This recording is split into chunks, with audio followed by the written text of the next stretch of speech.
le deuxième justement? Est-ce que vous avez peur ou est-ce que, en disant voilà c'est une page neuve, en effective, mes hésitations, ce dont je suis pas contente dans le premier, je sais que je vais pas travailler pareil dans le deuxième. Alors ce qui s'est passé, c'est que le début, j'ai écrit pendant à peu près 6 mois, et après j'ai pris le conseil littéraire du premier. Donc là, ce que j'ai écrit au début, là, je viens juste de le retravailler et je me dis, oh là là, les fins de chapitre, enfin voilà. Après, ce que je me suis dit, c'est que pour moi, il y a eu un moment pour celui-là, et comme pour Zanzibar, où j'écris au kilomètre, et je ne sais pas encore si ça va être un roman, et là, c'est un peu angoissant. Parce que de se dire, t'as écrit tout ça, et si c'est pas un roman... Concrètement, là... oui, là, ça sera un roman. Oui. Ça sera un roman. Ah oui. Est-ce qu'il n'y a pas une pression qui se met inconsciemment par rapport au premier livre? Eh bien, forcément un petit peu, mais du coup, c'est pour ça que je ne me mets pas de bornage de temps, parce que sinon, ça serait horrible, quoi. La question, oui. C'est est-ce que tu as déjà rencontré des blocages d'écriture, mais vraiment des vrais blocages où tu t'es dit, là non, là ça peut pas... Des vrais blocages, oui, finalement, c'est en sortant celui-là que ça s'est débloqué. Ah oui, je ne pouvais plus écrire pendant des mois. Et ça, c'est vrai que c'est assez dur. Et en fait, comment tu as pu analyser, toi, d'où venait ce blocage? Parce que en parlant, et c'est finalement de rencontrer quelqu'un qui fait des ateliers d'écriture, qui n'était pas toi, qui m'a dit, mais tant que tu sortiras pas ton premier, tu pourras, enfin voilà, tu n'écriras plus. Et là, ça m'a fait tilt. Parce qu'il y a des fois des gens me disent voilà des choses, et là j'ai dit ah. Donc voilà. Donc je vais vraiment monter ma maison d'édition, monter mon projet, et puis on verra. Et tout s'est débloqué là. Oui, ça s'est débloqué. Les coupes, elles sont complètement normales. Oui, ça par contre, maintenant j'ai pas mal sur d'autres écrivains. Tu parlais des auteurs régionaux, d'une discussion avec Laborie. Ils sortaient d'une réunion où sa conseillère littéraire, avait carrément zappé 50 pages. Ça fait beaucoup dans un livre, 50 pages quand même. C'est-à-dire qu'en définitive... Moi, il faisait un tiers de plus.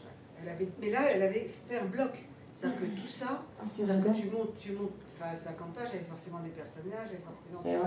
T'imagines, 50 pages, c'est beaucoup. Oui, je vois bien. Et paf. Après, moi, le critère que je m'étais fixé, c'est, tu l'as déjà dit, oui, tu coupes. C'est horrible, mais c'était ça le critère qu'on avait dit, et j'ai appliqué. Il y avait chez Gallimard, je me permets, parce qu'on n'est pas... Oui. Mais il y avait chez Gallimard une... Est-ce que tu veux le micro, Nathalie? Il y avait chez Gallimard une femme qui s'appelait Françoise Verny, qui faisait ça, et notamment avec Kefelec fils.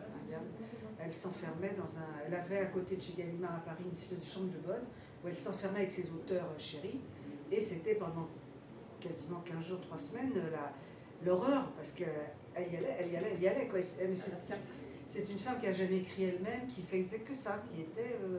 C'est ce qui me semble que dans les maisons d'édition, qui est ça. En même temps, je pense que c'est quand même important d'avoir ce regard-là de relecteur qui va à la serpette en disant bon, ça tu l'as déjà dit, ça c'est redondant avec ce que tu as déjà dit là, ce personnage-là, qu'est-ce que tu en fais, il sert à rien. C'est pas facile pour un auteur. Et c'est pas facile d'entendre ça en tant qu'auteur, c'est hyper frustrant. Non, c'est pas facile, non. Je suis pas auteur. Mais oui, c'est pas facile, et c'est une réalité, mais par contre... en même temps, il y a un truc, et ça revient à ce que vous disiez, il y a un truc qui dit que si on veut sortir son livre, etc., il faut en passer par là. Enfin, il faut accepter d'en passer par là, ou on continue d'écrire tranquillement à la maison. Parce que la maison d'édition, en fait, son objectif, c'est que le livre se vende. Oui. C'est pas non plus de faire plaisir à l'auteur en disant... et en étant dans du consensuel, à un moment donné, il faut y aller et lui dire... oui, mais si tu après, il faut mettre la forme. Ça correspond à ce que vous disiez, c'est-à-dire ce qu'on rêve tous, c'est de la maison d'édition qui est dans la chambre de bonne, avec l'éditeur qui aime la littérature et te fait avancer là-dessus. Et aujourd'hui, bon... Ça fait longtemps que c'est fini. Bon, après, je conçois qu'une maison d'édition, ils aient besoin de livres, ils aient besoin de best-sellers, enfin...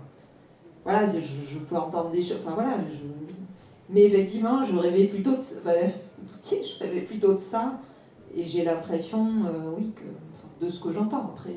Comment tu te positionnes, toi, par rapport aujourd'hui au monde de l'édition tel qu'il est?